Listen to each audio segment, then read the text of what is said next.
आज जो हमारी प्रेस वार्ता यहाँ रखी गई है, ये भारत जोड़ो न्याय यात्रा जो हमारे नेता श्री राहुल गांधी जी मणिपुर से शुरुआत कर रहे हैं, उस पर रखी गई है।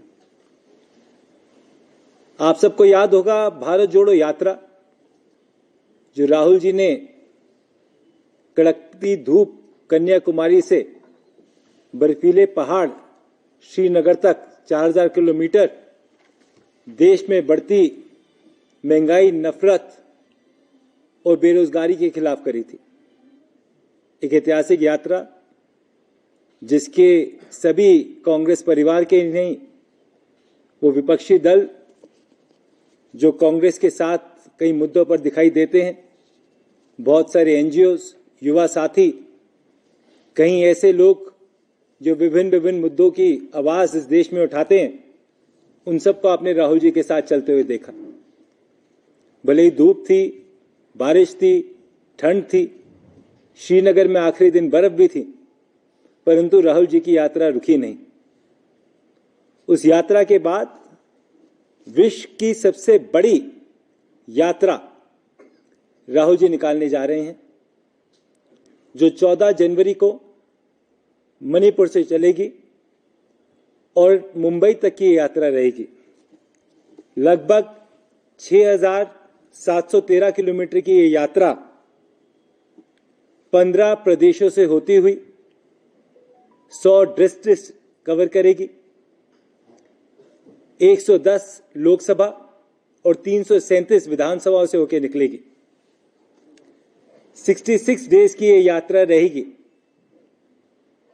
और इस यात्रा में मैं तो अपने मीडिया के साथियों को भी निमंत्रण दूंगा कि आप सब लोग भी कोशिश कर ज्वाइन करें और कवर करें। ये न्याय यात्रा क्यों है, ये एक बहुत बड़ा सवाल सबके सामने। अगर हम जस्टिस की, न्याय की बात करेंगे तो उसी पर आधार ये हमारी भारत जोड़ो यात्रा है। भले ही वो सामाजिक न्याय की बात करें, आर्थिक न्याय की बात करें, या भले ही वो राजनीतिक न्याय की बात करें, इन सब न्यायों पर आधारित ये न्याय यात्रा राहुल गांधी जी मणिपुर से शुरुआत कर रहे हैं। मणिपुर एक ऐसा प्रदेश है जिसके बारे में अधिकांश लोग अब बात भी नहीं करते। आप सबको वो दृश्य याद होगा किस तरीके से मणिपुर में एक बहन को नंग अवस्था में रोड पर चलाया गया। आपको हाथरस का भी एक दृश्य याद होगा जहां हमारी दलित बेटी को रात को परिवार के बिना, जिसका अंतिम संस्कार इस सरकार ने करा था। भले ही लखीमपुर में जो हमारे किसान भाई के ऊपर गाड़ी चलाने का हादसा हो, हमारे युवा साथियों को अग्निवीर के नाम पे गुमराह करने की बात इस सरकार ने करी हो, या हाल ही में बीएचयू के अंदर जिस तरीके से एक बेटी का गैंग रेप करा गया हो, उन सब आंसुओं के इंसाफ को लेकर ये न्याय यात्रा राहुल गांधी जी चला रहे हैं।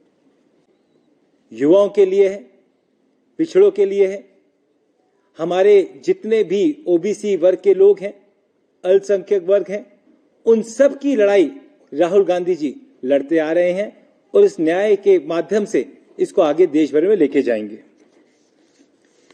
एक सवाल खड़ा होता है कि पिछले 10 साल में भारतीय जनता पार्टी की सरकार ने क्या करा, किस तरीके से पिछले 10 साल में भारतीय जनता पार्टी के शासन में एक अन्याय काल, मैं शब्द रिपीट कर रहा हूं, अन्याय काल किस तरीके से लोगों ने देखा।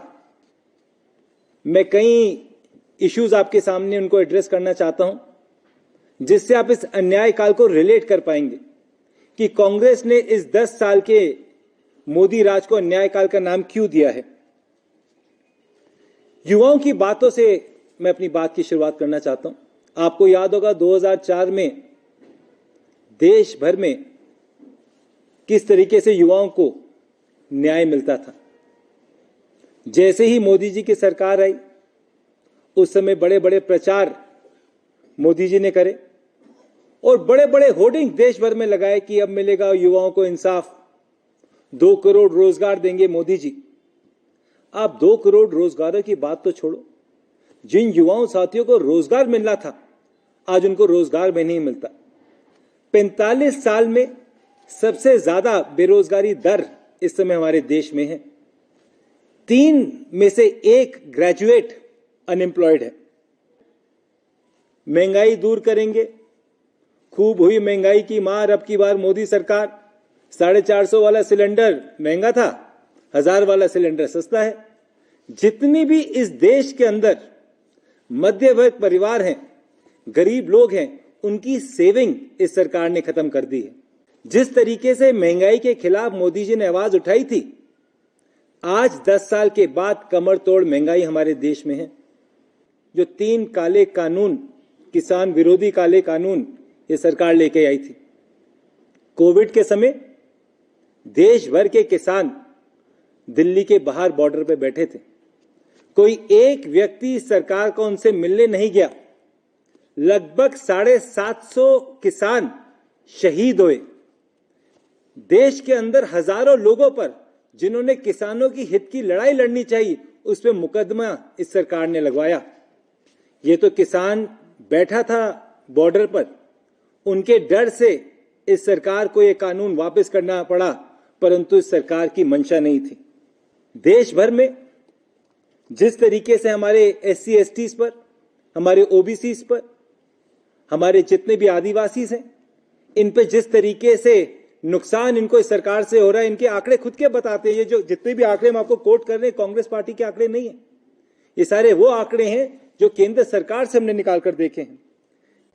बेटी बचाओ बेटी पढ़ाओ के वादे लेके सरकार निकली थी, और अब तो बीजेपी के नेताओं से इन बेटियों को बचाना पड़ता है। हमारे देश के बड़े बड़े जो प्लेयर्स, सम्मानित प्लेयर्स, खिलाड़ी जब धरने पे बैठते हैं तो उनका मजाक उड़ाया जाता है। जब वो पदक लेके आए थे हमारे देश के लिए, तब तो फोटो खिंचाने सारे बीजेपी के लोग पहुंच गए थे। परंतु जब उन्होंने अपनी हक की बात सामने रखी, अपनी परेशानी सामने रखी, तो बृजभूषण और कुलदीप सेंगर जैसे लोगों को बचाने का काम यह सरकार करती है। आप डेटा चेक कीजिए, जितनी भी महिलाओं की तरफ अत्याचार इस सरकार के समय में बढ़ा है, 1 घंटे में लगभग 51 FIRs क्राइम अगेंस्ट वुमेन की इस देश में फाइल होती हैं।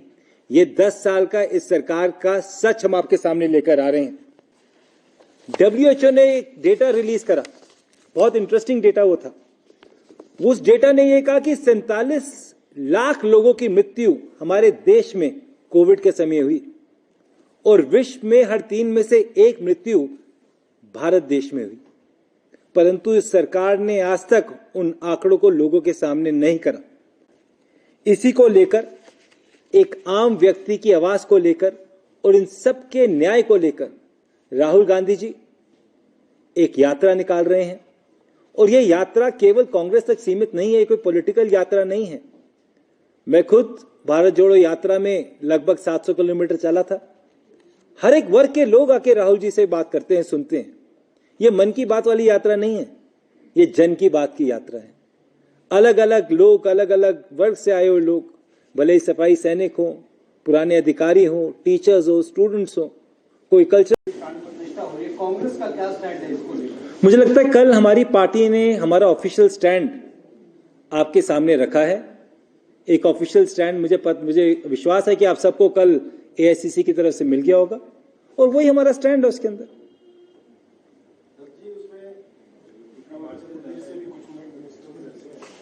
जो कह रहे हैं कि हम जाएंगे, कोई निमंत्रण नहीं आया, तो एक तरफ केंद्रीय नेतृत्व हो रहा है कि हम नहीं जाएंगे, खड़गे जी नहीं जाएंगे, सोनिया जी नहीं जाएंगे, तो क्या वो हटके जाएंगे, अपने निजी उस पर जाएंगे, या वो उसको पार्टी का जो जाएगा वो पार्टी? साहब मुझे बात बताइए, मैं 30 साल से लगातार वैष्णो देवी जा रहा हूँ, क्या मुझे निमंत्रण चाहिए क्या वहां जाने के लिए?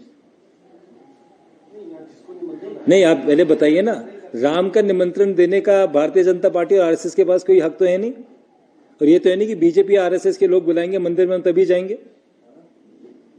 बताइए, मुझे तो नहीं लगता। एक मंदिर जो अब तक पूरा नहीं हुआ, मैं केवल एक बात से अपनी बात को विराम करना चाहता हूं कि ये मुद्दा कुछ और है, फिर दूसरे मुद्दे पर हम पहुंच जाएंगे। भगवान राम सबके हैं, पॉलिटिकल गेन के लिए नहीं है। फिर मुद्दा भटक जाएगा, तभी मैं इस मुद्दे पे नहीं जा रहा। तभी मैंने कहा हमारा स्टैंड बहुत क्लियर है।